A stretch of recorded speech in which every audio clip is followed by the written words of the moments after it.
இன்றைக்கு ஐயா அவர்கள் சொல்றாரு ஒரு நாள் ரோட் ஷோ பண்ணிடுறாரு, அதுக்கப்புறம் ஆளுக்கணும் வருஷத்துல 100 நாட்கள் சட்டமன்றத்தை கூட்டி மக்களின் பிரச்சனைகள் விவாதிக்கப்படும் அப்படின்னு சொல்லி தேர்தல் அறிக்கையில வந்து இன்றைக்கு இருக்கக்கூடிய ஆட்சியாளர்கள் கொடுத்திருந்தாங்க. 100 நாள் நடக்குதா? அதை பத்தி நம்ம கேள்வி கேட்கிறோமா? நம்ம ஓட்டு போட்டு மக்கள் செலக்ட் பண்ண, நம்பிக்கை வைத்து செலக்ட் பண்ண ஒரு ஆட்சி நடந்துகிட்டு இருக்கு. அந்த ஆட்சியாளர்கள் மேல கேள்வியை கேட்காம ஒரு கட்சி ஆரம்பித்து மக்களுக்கு நான் வரேன்னு சொல்றவரை ஒருத்தரை மட்டுமே கேள்வி கேட்பதோட நோக்கம் என்ன அப்படிங்கறத நான் மக்களுக்கே விட்டுறேன். அதே போல ஒர்க் ஃப்ரம் ஹோம் சொல்றாங்க.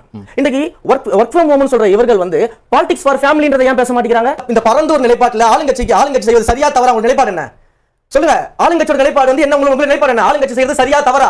மக்கள் 900 நாளா போராடுறாங்க, ஒரு நாள் போனாருன்னு சொல்றீங்களே, வேங்க வயல்ல போராடாத மக்களை வந்து இன்றைக்கு வரைக்கும் போய் பார்க்காம இருக்காங்க. அதுல உங்க நிலைப்பாடு என்ன? ஆளுங்கட்சி தான் நீங்க என்ன கருத்து சொல்றீங்க? அதுல அதுக்கு பதில் சொல்லுங்க. ஏன் மக்கள் தேர்ந்தெடுத்த ஒரு அரசாங்கம் இருக்கு, அதை கேள்வி கேட்க உங்களுக்கு ஏன் வர மாட்டேங்குது? தெரியும், அதை நீங்க கேள்வி கேட்கணுமா இல்லையா? நீங்க பேசிட்டு இருக்கீங்க ஒரு நாள் வந்துட்டு போறான்னு சொல்லிட்டு ஏன் மக்களுக்கு எதிராக பேச வந்திருக்கீங்க?